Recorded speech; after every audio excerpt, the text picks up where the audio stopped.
Hello friends, இன்றைக்கி நம்ம பார்க்க போகிற ரெசிபி கத்திரிக்காய் கொண்டக்கடலை குழம்பு. வாங்க அதை எப்படி செய்கிறதுன்னு பார்ப்போம். நான் ஒரு 2 கப் கொண்டக்கடலை முதல் நாள் நைட்டே ஊற வச்சு இப்போ அதை நான் குக்கரில் சேர்த்துக்கிறேன். அதில் ஒரு கப் தண்ணி விட்டு 1 ஸ்பூன் உப்பும் சேர்த்து நல்லா ஒரு 4 விசிலுக்கு நான் வேக வச்சு எடுத்துக்கிறேன். இப்போ புளி பாருங்கள், குழம்புக்கு தேவையான புளி ஒரு எலுமிச்சம் சைஸ் புளி. அதில் நான் ஒரு 1/2 கப் அளவு வெந்நீர் விட்டுக்கிறேன், ஏன்னா கரைக்கிறது கொஞ்சம் ஈஸியாக இருக்கும். விட்டு இதை அப்படியே ஊற வச்சுடுங்க. இப்போ குழம்பு செய்ய ஆரம்பிப்போம். நான் ஒரு 2 டேபிள் ஸ்பூன் நல்லெண்ணெய் சேர்த்துருக்கேன்.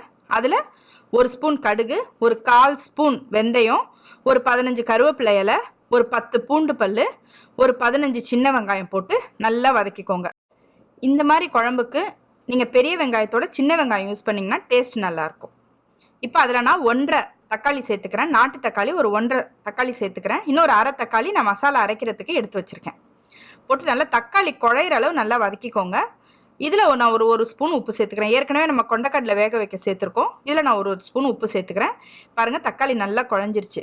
இப்போது நான் கத்திரிக்காவை சேர்க்குறேன். இது நான் ஒரு 3 கத்திரிக்காய் இந்த மாதிரி க்யூப்ஸாக கட் பண்ணி சேர்த்துக்கிறேன். இந்த குழம்புக்கு இந்த மாதிரி க்யூப்ஸாக கட் பண்ணால் பார்க்க நல்லாயிருக்கும். கத்திரிக்காய் வேகிறதுக்கு ஃபஸ்ட் நம்ம விட்டுறணும். ஃபஸ்ட்டு ஒரு மூடி போட்டு ஒரு 5 நிமிஷம் அப்படியே விட்டுருங்க. நல்லா கத்திரிக்காய் வேகிறதுக்கு விட்டுருங்க. அதுக்குள்ளேயே நம்ம மசாலா அரைக்கிறதுக்கு பார்ப்போம்.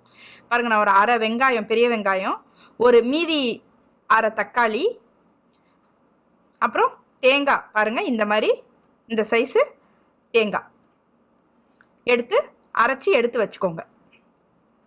இப்போ கத்திரிக்காய் வெந்துருச்சான்னு பார்ப்போம்.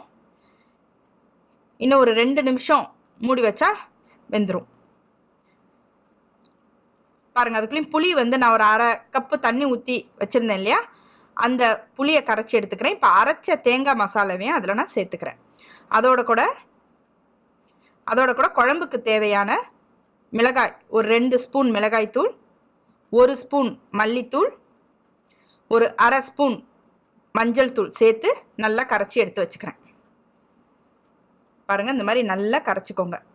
அந்த புளி தண்ணி, தேங்காய் மசாலா, இந்த காரம், இது எல்லாத்தையும் சேர்த்து நல்லா கரைச்சி இப்போ கத்திரிக்காய் வெந்துருச்சான்னு பார்த்துட்டு அதில் இதை நம்ம அப்படியே ஊற்றிட போகிறோம்.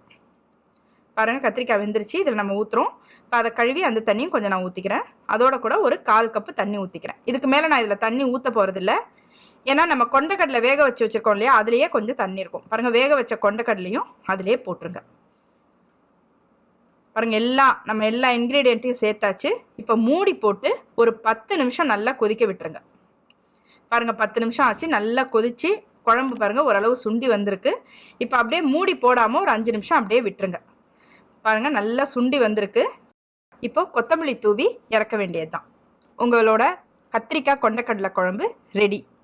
இதுக்கான இன்க்ரீடியன்ஸை நான் டிஸ்கிரிப்ஷன் பாக்ஸில் கொடுத்துருக்கேன், பாருங்கள். இந்த வீடியோ பிடிச்சிருந்ததுன்னா லைக் பண்ணுங்கள், ஷேர் பண்ணுங்கள், கமெண்ட் பண்ணுங்கள். நீங்கள் ஃபஸ்ட் டைம் பார்க்குறவங்களா இருந்தால் சப்ஸ்கிரைப் பண்ணுங்கள். தேங்க்யூ.